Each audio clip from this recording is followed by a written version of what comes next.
కిషన్ రెడ్డి దగ్గర నుంచి అతని పేరేంటి రామ్మోహన్ నాయుడు అందరితో ఉన్న ఫోటోలు. ఇక్కడ చివరిన నాయుడు వచ్చింది నెంబర్ 1. రెండవది అటు జనసేన నాయకులతో కూడా ఉన్నాడు అతను, ఈవెన్ కేటీఆర్తో కూడా ఉన్నాడు. అవన్నీ వచ్చినాయి అతని ఫోటోలు. అవి వీళ్ళు ప్రొజెక్ట్ చేశారు, బీజేపీ వాళ్ళతో వీళ్ళతో కూడా ఉన్నాయి.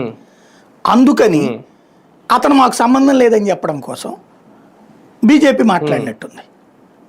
అలాగే నాయుడు గారు అయ్యాడు, ప్లస్ వీళ్ళ దగ్గర కూడా ఉన్నాడు కదా జనసేన నాయకులతో కూడా, కాబట్టి వీళ్ళు కూడా మాట్లాడినట్టున్నారు. అదేదో పార్టీ తెలుగుదేశం చెప్తే చేసినట్టు కాదు. రెండవది ఏంటంటే మొన్న ఆయన మాట్లాడింది కావచ్చు, ఇది వీళ్ళందరూ కూడా ఇంకొక నెలలోనూ ఇంకో 10 రోజుల్లోనూ అంటున్నారు కదా అరెస్టు. కాబట్టి ఒకవేళ రేపు అరెస్ట్ చేసేస్తే మనం అందులో ఇంకోటి మాధవ్ మాట్లాడటం బిగిన్ చేశాడు. కాబట్టి సత్యకుమార్ యాదవ్ మాట్లాడినట్టున్నాడు. అంటే సత్యకుమార్ యాదవ్ చాలాసార్లు మాట్లాడినట్టున్నాడు ఆ విషయం. మాధవ్ కూడా మాట్లాడుతున్నాడు కదా. ఓవరాల్గా వీళ్ళకి ఒక కమ్యూనికేషన్ ఏముందంటే ఎప్పుడైనా చెప్పంగానే త్వరలో అరెస్ట్ చేస్తాం జగన్ అని కమ్యూనికేషన్ వచ్చి ఉండాలి.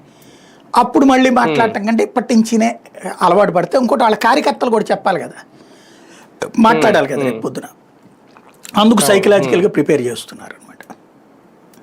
అంటే ఇంకా కూటమి వారుగా మారిపోబోతుంది లిక్కర్ స్కామ్. ఓన్లీ నా టీడీపీ వరకే పరిమితం కాకుండా ఇంకా అందరూ కూడా అంతే కదా. జగన్ అరెస్ట్ అయినప్పుడు మరి ఒకళ్ళు నెత్తినేసుకుని మిగతా వాళ్ళు వదిలేస్తే బాగోదు కదా. అయితే ఇక్కడ ఒక కన్ఫ్యూజన్ వల్ల మధ్యలో ఆయన ఏడాది చెప్పాడు టైం టీజీ భరత్.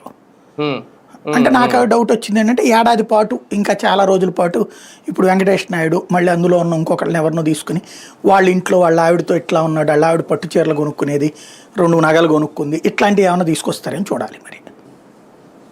అదే కదా, ఇంకా చాలా మంది బయటకు వస్తారు ఒకవేళ. ఇప్పుడు వీళ్ళది రిమాండ్ టైం అయిపోయినట్టుంది సార్. మళ్ళీ ఎక్స్టెండ్ అవుతానే ఉంటుంది, మళ్ళీ ఎక్స్టెండ్ అయింది. అంటే ఈ సీరియస్నెస్ క్రియేట్ చేయడం కూడా ఒక రకంగా దాని మీద ఏమైనా లేదు లేదు. న్యాయస్థానాల్లో సరైనటువంటి సిస్టమ్ వీళ్ళకి లేదు ఫ్రమ్ ద బిగినింగ్. కాబట్టి వీళ్ళ అదృష్టం నడిచిపోతుంది. ఛార్జ్ షీట్ వేసేసాక కూడా 2 రోజుల పాటు జైల్లో ఉంచాల్సిన పరిస్థితి అంటే లేదు అక్కడ. వీళ్ళ మీడియా ఫెయిల్యూర్ ఎట్లాగో లీగల్ ఫెయిల్యూర్ అట్లా ఉంది వాళ్ళకి. రైట్.